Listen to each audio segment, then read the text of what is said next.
So, I'm closing my eyes so that you know that I'm not using notes. Also, I'm driving in a car and I look like I'm being interrogated. So, why did the Mexican-American War lead to the Civil War? Well, to answer that, let's first talk about Manifest Destiny, which was the idea that America had the God-given right to outstretch all across the North American continent.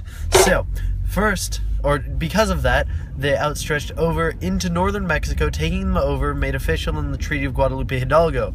And in doing that, they got Texas as well as California. But those were to be a problem, considering the fact that Texas was going to be a slave state because of its southern geography.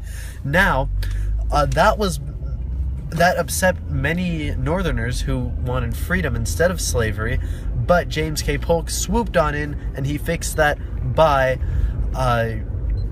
gaining Oregon into the Union from England, which first of all kept the slave state free state balance, as well as avoiding war with Britain later on.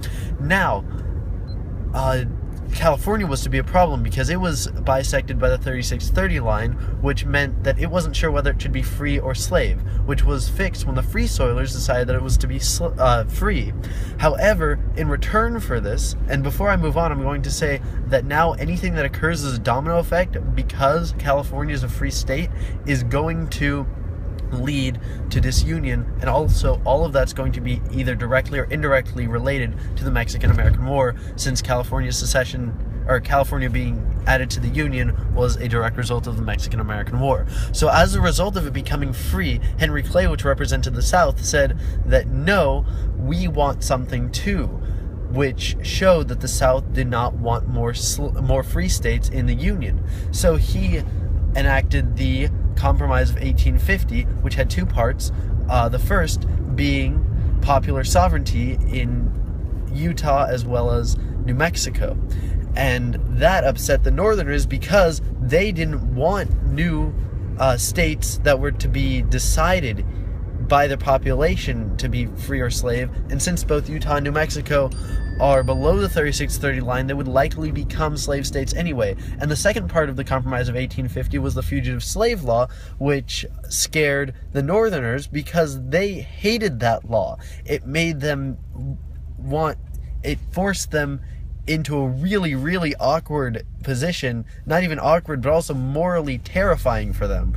And so they were willing to give up their freedom in the Underground Railroad, risking their freedom to do that.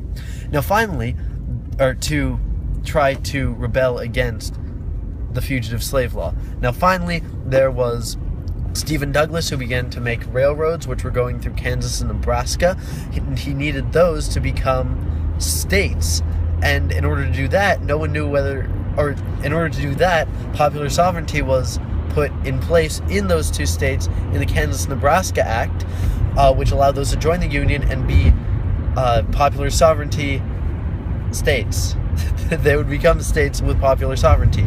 Therefore, the people were going to choose whether or not they were going to be slave or free. And therefore, when voting came around, so-called border ruffians came in, both slave and free voting border ruffians came in, and eventually fighting between closed eyes talking is much harder than you would expect. Fighting between them broke out, which led to Bleeding Kansas, and that showed that both the North and South were fighting against each other directly over the issue of slavery, which is the essence of the Civil War.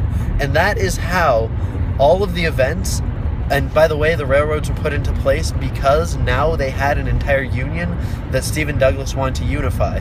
So therefore, that stretched all the way to the western side of the continental northern United States. So, North America is what I mean. Continental North America.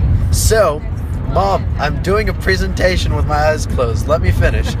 So, therefore, the war with Mexico led directly to all of this disunion, which eventually led to the Civil War. Thank you. And, yeah. Sorry for shooting another one after I was done. Bye.